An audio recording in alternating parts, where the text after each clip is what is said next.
Thank you for being with us today, Bob. My pleasure. So there's been some development in the United States with respect to funding for NASA, and I noticed on one of your more recent broadcasts you were discussing the cut of I think it's the education piece of NASA, and that's what I can understand is pretty critical to going forward with saving research and documenting research. So can you share some of the impact that you see for us as Canadians as we go forward with environmental science? I'm very concerned about the new administration in the United States because it seems to be anti-science, or at least anti-climate science. Mm-hmm. So when they got the new budget for NASA this year, it was both good news and bad news.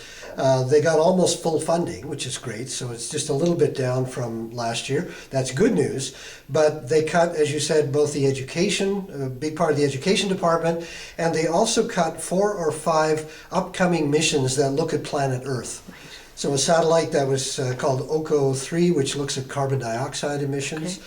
Another one that was looking at algae in the ocean, and just the ecological mission to planet Earth kind of thing, which NASA's been very good at. Mm-hmm. They're cutting that back. So this is in favor of going to Mars. I'm all for going to Mars, but NASA's always had the two sides of it, the human part with the International Space Station and the scientific part. Mm-hmm. And we actually would not know about most of the issues in climate change if it wasn't for the satellites that are up there watching the planet, because they get the big picture. Mm-hmm. You know, here in Sault Ste. Marie, you can look at the issues with the local forests and the water and all the issues right here. But you need to see how you fit into the big picture. So we discovered the ozone hole because of satellites. We discovered the El Nino effect in the oceans and how that warm current moves back and forth across the Pacific. We can see the forest disappearing and all of that stuff because of satellites. So I'm not happy that that's happened. And it also goes along with the appointment of Scott Pruitt, who is a climate denier, as head of the Environmental Protection Agency, and they already did major cuts there as well. Mm-hmm. So it's up to scientists now to speak up.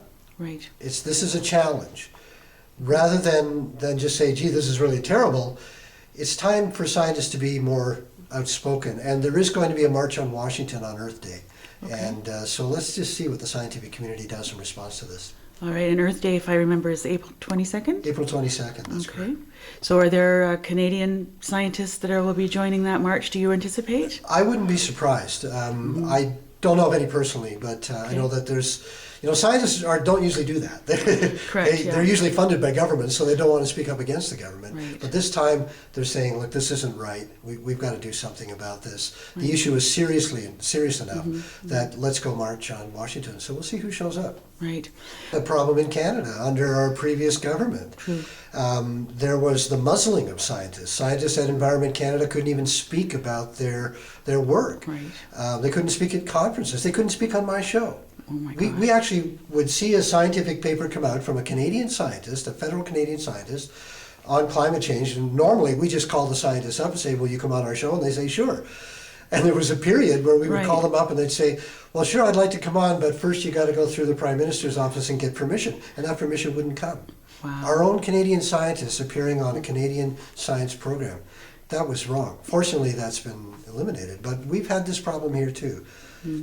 We can get past that. Okay. We can get past that. Science is a powerful organization that is our eyes on the planet. It's how we see the planet changing. We need those eyes. And we just can't let them go blind. Well, I hope I offered a little inspiration today to the who could be the future students here, and that is just an appreciation for how special our planet is. There's nothing like it. I'm often asked, "What's your favorite planet?" And this one. This one. And it's very special. We're in a special spot. We're just the right distance from our sun. We're not too hot. We're not too cold. We have liquid water on the surface, but not a lot of it. We don't have a lot of water. We don't have a lot of air. It's a miracle we're even here. Right. And it's worth protecting and worth working towards. And I'm actually an optimist. Okay. We can get depressed sometimes when you do environmental stories. And you hear about, we're in the middle of the biggest extinction since the loss of the dinosaurs, which is true. Or our overpopulation and consumption is going to eat up and burn up everything on the planet, which is true. But I also think that, especially here in Canada, we have the brain power to come up to some significant solutions to that. We've spent the time over the last few decades pointing out the problems.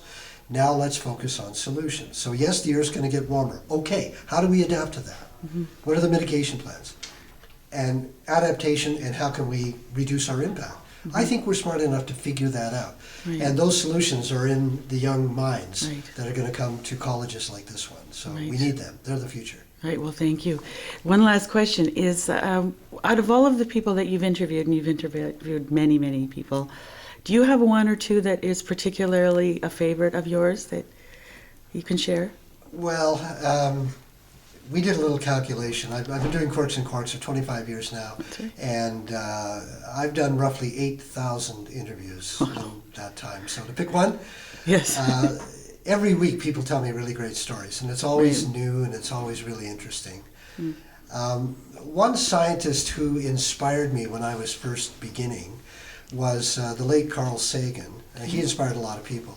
And I had the fortune of meeting Carl a few times. And what he had, in addition to his vast scientific knowledge and his philosophical way of looking at things, he had a sense of place.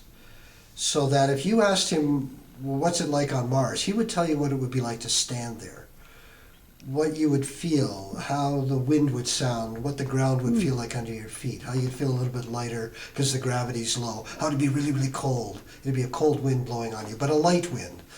And the sky would be pink. So that was his sense of place that he had, and he could take you anywhere in the universe and do that. So he inspired me that way to think about science in human terms. What would it be like for me? What would it be like to be there?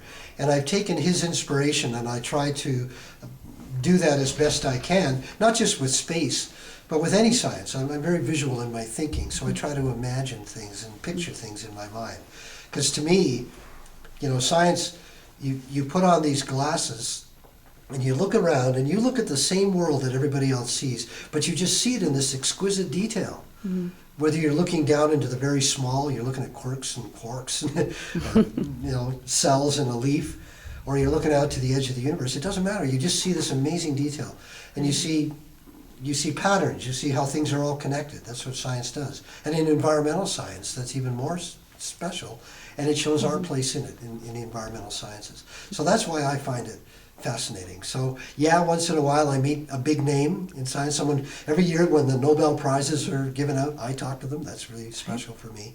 But it's also the everyday scientists who are just doing really great work, discovering things we didn't know before. Right. So it's endlessly fascinating for me. The grassroots. Well, thank you very much for your time today. Pleasure talking to you. Thank you.